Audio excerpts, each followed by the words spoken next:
Subject మీరు ఎంపిక చేశారు.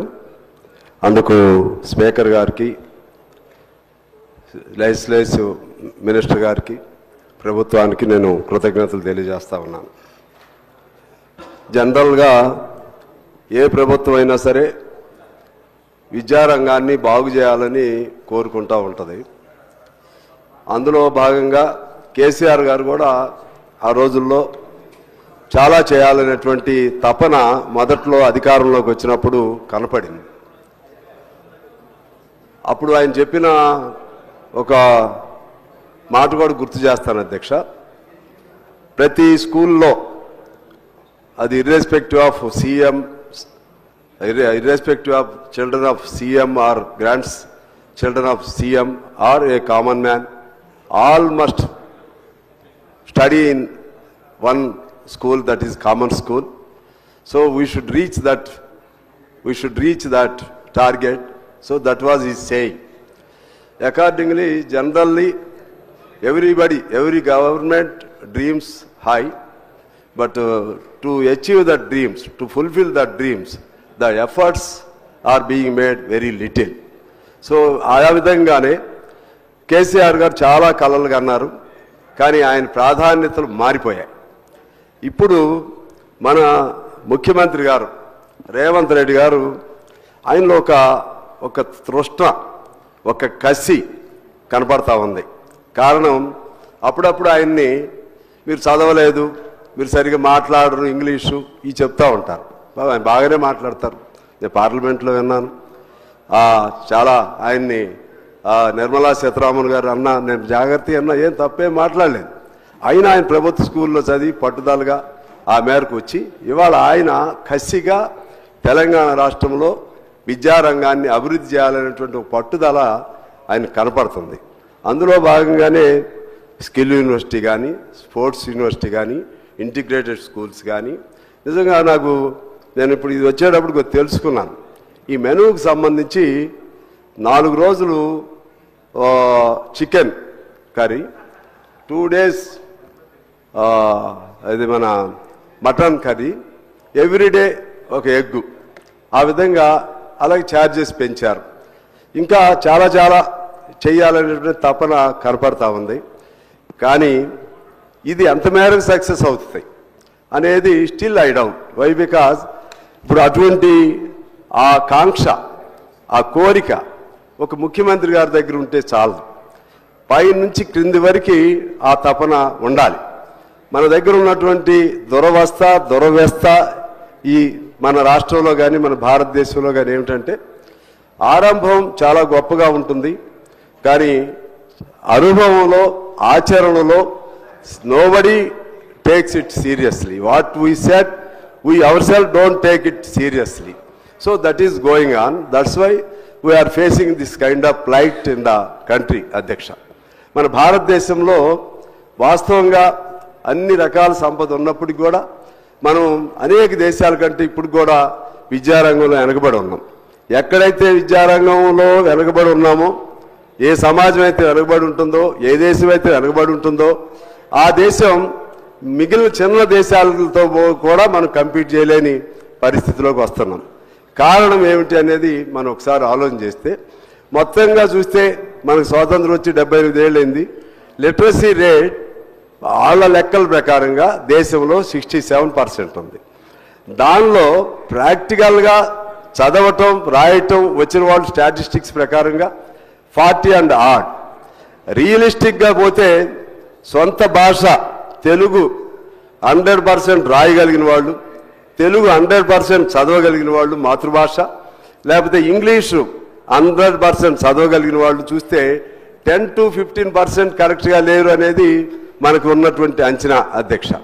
ఈ రకమైనటువంటి ఈ విద్యా వ్యవస్థను బాగు చేయటంలో అనేక మంది అనేక రకాలుగా వాళ్ళ ఆలోచనల్ని, వాళ్ళ దృక్పథాలని బడ్జెట్ రూపంలోనో ఇంకో రూపంలో తీసుకొస్తారు. కానీ ఎందుకు మనం ఫెయిల్ అవుతున్నాం, ఇక్కడ మనం గమనంలో తీసుకోవాలి. ఇవాళ టీచింగ్ కమ్యూనిటీ ఉంది, ఆ టీచర్స్ సంతోషంగా లేరు. ఎందుకంటే though they are paid high, but they are not satisfied. Why? Because of the policies of the government. Transfers ఎందుకు చేస్తారో తెలియదు, ఎటు నుంచి ఎటు వేస్తారో తెలియదు. వాడు ఎప్పుడు కూడా ఇన్సెక్యూర్గా ఉంటాడు. అదేవిధంగా ఆ టీచర్లకు సంబంధించి వాళ్ళ కుటుంబాలతో గడిపే పద్ధతి ఉండదు. టీచర్లుగా సంతోషంగా లేకుండా పిల్లలు కూడా మనస్ఫూర్తిగా పాఠాలు చెప్పలేడు. నేను ఇక్కడ మీకు ఒక విషయం గుర్తు చేయాలి అధ్యక్ష. మీరు తీసుకోండి, మాకు కూడా స్కూల్స్ అనుభవం ఉంది. ప్రైవేట్ స్కూల్స్కి గవర్నమెంట్ స్కూల్స్కి తీసుకోండి. క్వాలిటీలో గవర్నమెంట్ స్కూల్ టీచర్స్ కానీ, గవర్నమెంట్ టీచర్ లెక్చరర్స్ కానీ, గవర్నమెంట్ వాళ్ళందరూ కూడా వాళ్ళు after getting passed the DSC are some other exams related వాళ్ళు దే బికేమ్ గవర్నమెంట్ ఎంప్లాయీస్. వాళ్ళకంటే తక్కువ స్టాండర్డ్ ఉండేవాళ్ళు ప్రైవేట్ స్కూల్స్లో ఉంటారు, వాళ్ళకంటే తక్కువ స్టాండర్డ్ ఉండేవాళ్ళు ప్రైవేట్ కాలేజీలో ఉంటారు. కానీ ప్రభుత్వ పాఠశాలలు ఎందుకు అలా ఉంటున్నాయి? ప్రభుత్వ పాఠశాలలు అంటే ఇవాళ ఏమీ లేని ఒక పేదవాడు కూడా, ఒక ఆటో నడుపుకునే అబ్బాయి కూడా, లేదా ఒక రిక్షా దొక్కునే వాళ్ళు కానీ వాళ్ళ పిల్లల్ని ప్రభుత్వ పాఠశాలలో చేర్పించాలంటే బిడి పడుతున్నారు. అది ఎటువంటి స్కూల్ అయినా ప్రైవేట్ స్కూల్లో చేర్పిస్తే సంతోషపడుతున్నారు. కారణం ఏంటి అంటే మనకు ఇంత వ్యవస్థ, ఇన్ని కోట్లు ఖర్చు పెడుతున్నాం ప్రభుత్వ రంగం పైన, దానిపైన నిఘా లేదు. దానిపైన వాళ్ళు వర్క్ ఓరియంటెడ్గా, రిజల్ట్ ఓరియంటెడ్గా ఆ స్కూల్స్ పైన అక్కడ ఉన్నటువంటి పాఠశాల అధ్యాపకులు, ఉపాధ్యాయులు వాళ్ళు ఏం చేస్తున్నారు అనే దాని మీద ఫోకస్ లేదు అధ్యక్ష.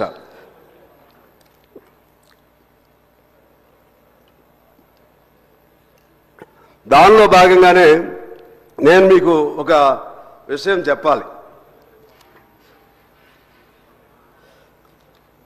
మన కొన్ని దేశాల్లో, ముఖ్యంగా స్కాండినేవియన్ కంట్రీస్లో వాళ్ళకి శాలరీస్ ఐఏఎస్లకు ఎంత ఇస్తారో అంత ఇస్తారు అధ్యక్ష. ఐఏఎస్లకు ఎంత ఇస్తారో అంత ఇస్తారు. అక్కడ విద్యారంగానికి ఎక్కువ ప్రాధాన్యత ఇస్తారు. మనకి సరే శాలరీస్ ఉన్నదానిలో టీచర్స్కి మంచిగా ఇస్తున్నట్లే, ఇప్పుడు Sweden, Netherland, Denmark, Norway, Finland ఇటువంటి చోట. కానీ ఇచ్చిన వాళ్ళని మానిటరింగ్ చేయటంలో ఎక్కడ ఫెయిల్ అవుతుంది అనేది అర్థం కావట్లేదు. ఇది సీరియస్గా ఆలోచన చేయాలి. ఎందువల్లంటే జనరల్గా డిఈఓ గారు ఉంటారు. డిఈఓ గారు ఇది ఒక సిస్టమ్, రొటీన్, ఇది ఒక రొటీన్ సిస్టమ్ లాగా అయిపోయింది. నా సూచన ఏంటంటే ఐఏఎస్లు చాలామంది ఉన్నారు. ఓన్లీ ఎడ్యుకేషన్ ఆ జిల్లాలో ఉన్నటువంటి ఐఏఎస్లకు అనేక బాధ్యతలు ఉంటాయి. ఈ అనేక బాధ్యతలు ఉన్నటువంటి ఐఏఎస్లు పూర్తిగా అన్నిటికీ న్యాయం చేయలేరు. ఎడ్యుకేషన్ వరకు చూస్తానికి ప్రతి జిల్లాకి ఒక ఐఏఎస్ ఆఫీసర్ని వేసి తద్వారా ఆ విధంగా చేయాలి. ఒకటి. రెండు, టీచర్లకు ఇబ్బంది లేకుండా చూడాలి. మూడు, మనం ఏమి ప్రొవైడ్ చేస్తున్నామో అది అక్షరాల అమలు అవుతుందా లేదా చూడాలి. ఆ క్రమంలో ఇవాళ మనం పాఠశాలకు వెళితే, ఇంతకుముందు మన టీఆర్ఎస్ గవర్నమెంట్ ఉన్నప్పుడు మన బడి మన ఊరు పేరుతో చాలా మొదలుపెట్టారు. ఇవన్నీ కూడా హాఫ్ కంప్లీటెడ్ అధ్యక్ష, హాఫ్ కంప్లీటెడ్. అవి ముందు పూర్తి చేయాలా లేదా అనేది ఇప్పుడున్న ప్రభుత్వం సీరియస్గా తీసుకోవాలి. ఇవాళ మన ఊరు మన ఆదర్శ పాఠశాల ఏదో పెట్టారు, దీని మీద వాళ్ళు ఫోకస్ పెడుతున్నారు. దాన్ని పూర్తి చేసి ఇది చేయాలి. ఆ విధంగా ముందు స్కూల్స్ లేవు. అదేవిధంగా ఆడపిల్లలు వెళ్ళటానికి ఇప్పుడు కూడా వాళ్ళకి సంబంధించినటువంటి టాయిలెట్స్ కానీ అటువంటి సౌకర్యం, ఈవెన్ టీచర్స్ వెళ్ళడానికి కూడా లేదు. మరి డబ్బులన్నీ పెడతానే ఉన్నాం, ఖర్చు పెడుతున్నాం. స్కూల్స్కి ప్రహరీ గోడలు లేవు. ఆ ప్రహరీ గోడలు లేని చోట పశువులు వచ్చి పడుకుని ఉంటాయి. అర్ధరాత్రి పూట దానికి కాపలా ఎవరు లేడు. ఆఖరి స్కూల్లో ఓడవటానికి ఉండేటువంటి ఒక మామూలు స్కావెంజర్ లేకపోతే స్వీపర్ వాళ్ళకు కూడా మనం గవర్నమెంట్ నియామకం చేయట్లేదు. వాళ్ళ సొంత జేబుల్లోంచి పెట్టి ఆ టీచర్లు పెడితే వాళ్ళు ఉన్నట్లు. అంటే ఎక్కడో ఫెయిల్ అవుతుంది, ఎక్కడో డిస్కనెక్ట్ అవుతుంది. పెట్టే ఖర్చుకి అక్కడ అది జరిగేటువంటి అమలయ్యేటువంటి వాటికి డిస్కనెక్ట్ అవుతుంది అనేది నా ఉద్దేశం అధ్యక్ష. ఇదే సందర్భంగా నేను మీ దృష్టికి తీసుకురావాల్సింది ఏంటంటే, ఇప్పుడు ఎన్ని ఖాళీలు ఉన్నాయి చూడాలి ముందు. ఆ ఖాళీలు నింపడానికి ప్రయత్నం చేయండి. అదేవిధంగా ఇప్పుడు నాకు తెలిసి ఈ గురుకులాలకు సంబంధించి 592 హెడ్ మాస్టర్ పోస్టులు ఖాళీగా ఉన్నాయి. అదేవిధంగా 772 ఎస్జిటిలో 10,669 ఖాళీగా ఉన్నాయి. లాంగ్వేజ్ పండిట్స్ 7046 ఖాళీగా ఉన్నాయి, పిఐటి 378 ఖాళీగా ఉన్నాయి, ఇంకితర పోస్టులు 1006 ఖాళీగా ఉన్నాయి, మొత్తం 20,463 ఖాళీగా ఉన్నాయి అధ్యక్ష. అదేవిధంగా ఈ సర్వ శిక్షా అభియాన్ పేరు బాగుంది. ఇవాళ దాదాపు 20 రోజుల నుంచి వాళ్ళు రోడ్ల మీద ఉన్నారు. వాళ్ళకి సంబంధించి 19,000 మంది ఉంటారు. మినిమం స్కేల్ టైం స్కేల్ కూడా లేకుండా మేము ఇబ్బంది పడుతున్నామని చెప్పి వాళ్ళు చెప్తున్నారు. ఇటువంటివన్నీ మనం పరిష్కారం చేయాల్సినటువంటి అవసరం ఉంది అధ్యక్ష. అదేవిధంగా మిడ్ డే మీల్స్కి సంబంధించి మొత్తంగా బడ్జెట్ 666 కోట్లు అయితే విడుదల ఖర్చు పెట్టింది ఎంతంటే 322 కోట్లు. అంటే ఈ మిడ్ డే మీల్స్ సంబంధించి వాళ్ళు ఎప్పటికైనా మా ఉద్యోగం పర్మనెంట్ అయిద్దని చెప్పి వాళ్ళే అప్పులు చేసి వాళ్ళు వంటలు వండుకోవాలి. వాళ్ళకి సరైనటువంటి డబ్బులు ఎవరు, వాళ్ళు రోడ్ల మీద పడతారు. అది కింద స్థాయి చదువు, అది కింద స్థాయి ఆ చదువులో అక్కడ ఎఫెక్ట్ పడుతూ ఉంది. అంగన్వాడీకి సంబంధించి అదే పద్ధతుల్లో ఎఫెక్ట్ పడుతూ ఉంది. అదేవిధంగా డ్రాప్అవుట్స్ సంబంధించి అయితే ఇప్పటికి కూడా ఈనాటికి కూడా సెకండరీ ఎడ్యుకేషన్లో 11.95 డ్రాప్అవుట్స్ ఉన్నారు అధ్యక్ష. అలా మనం ఇంకా వెళితే రూమ్స్ లేని 90,690 రూమ్స్ ఇంకా అవసరం. డ్రింకింగ్ సౌకర్యాలు లేనటువంటి 26,000 స్కూల్లో డ్రింకింగ్ సౌకర్యాలు లేవు. టాయిలెట్స్ 25,508 స్కూల్లో లేవు. అదేవిధంగా గర్ల్స్ సంబంధించినటువంటి వాటిలో కూడా 25,259 స్కూల్స్ లేవు. ఎలక్ట్రిసిటీలో 26,000 స్కూల్లో ఎలక్ట్రిసిటీ లేదు. కాంపౌండ్ వాల్స్ సంబంధించి 26,000 పైసలకు లేదు.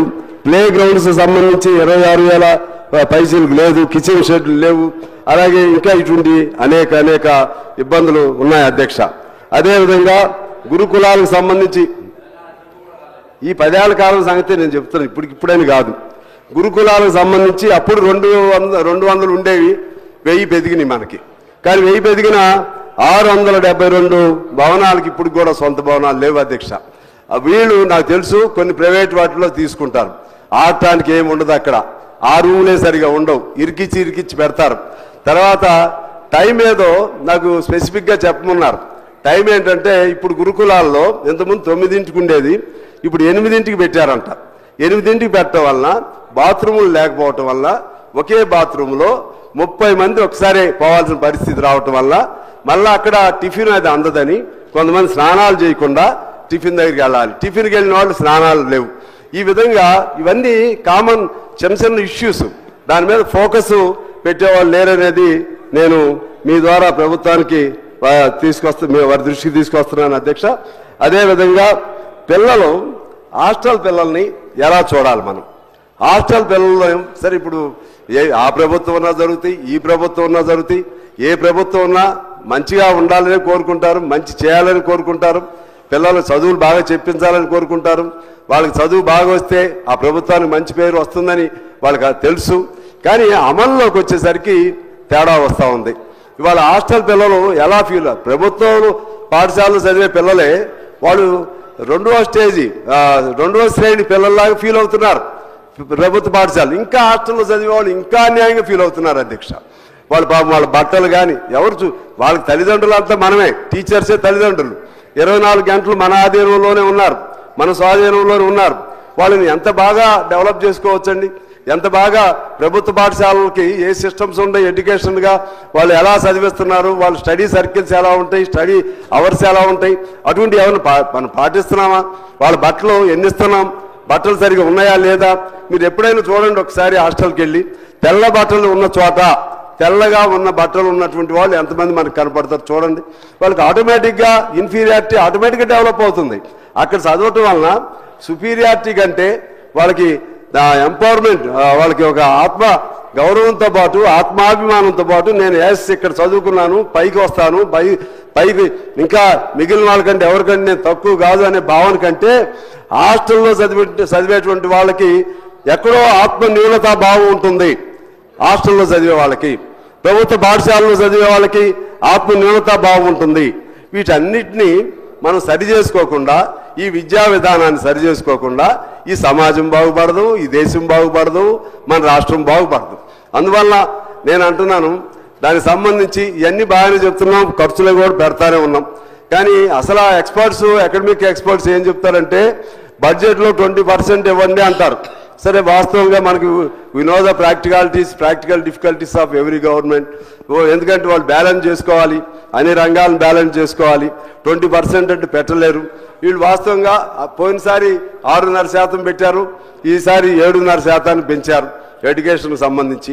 ఇది అట్లీస్ట్ 12% తీసుకురావాలి. అటు ఆర్థికంగా కొద్దిగా వెసులుబాటు కల్పించాలి, వాటన్నిటికంటే మించి ఉద్యోగస్తుల్ని హ్యాపీగా ఉంచాలి, వాటన్నిటికంటే మించి వాళ్ళలో అంకిత భావం కల్పించాలి. అంకిత భావం కల్పించాలంటే వాళ్ళకి జవాబుదారీతనం నేర్పాలి. జవాబుదారీతనం నేర్పాలంటే వాళ్ళు సంతోషంగా ఉండే విధంగా చేయాలి. అదేవిధంగా పిల్లలకి మరింతగా వాళ్ళకి వాళ్ళకి ఇన్ఫీరియారిటీ పోగొట్టి వాళ్ళు మేము ఎవరికంటే తక్కువ కాదు అనేటువంటి ఒక మంచి భావన వచ్చే విధంగా ఏ పద్ధతిలో ప్లాన్ చేయాలో అకాడమిక్ ఎక్స్పర్ట్స్ ఉంటారు, వాళ్ళ సలహా తీసుకోవాలి.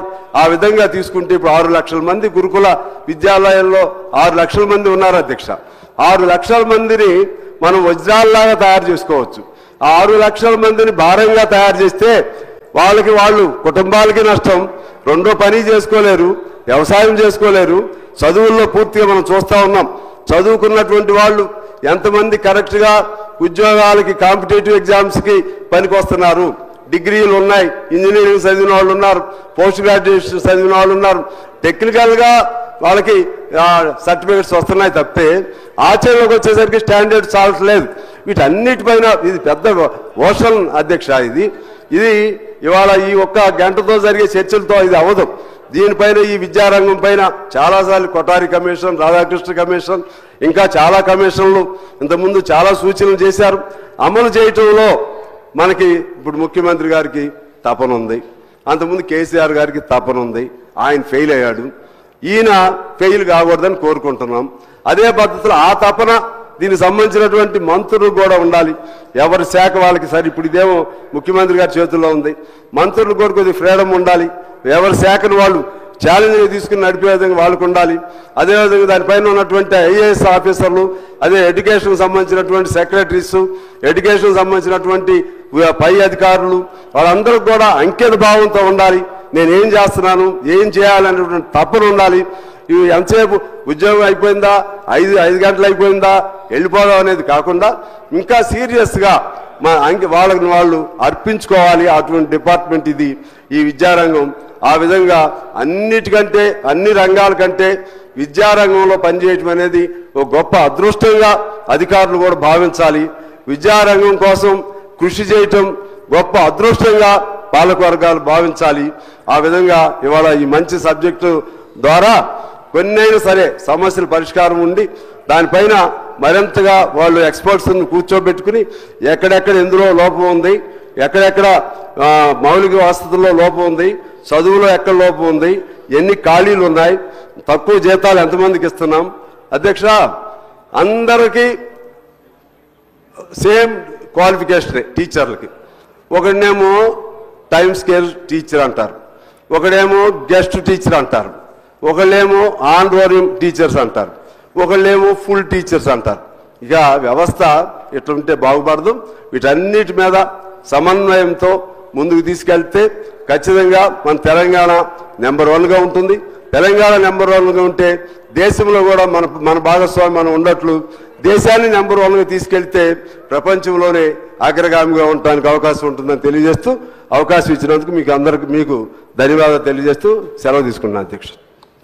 రామచంద్ర నాయక్ గారు.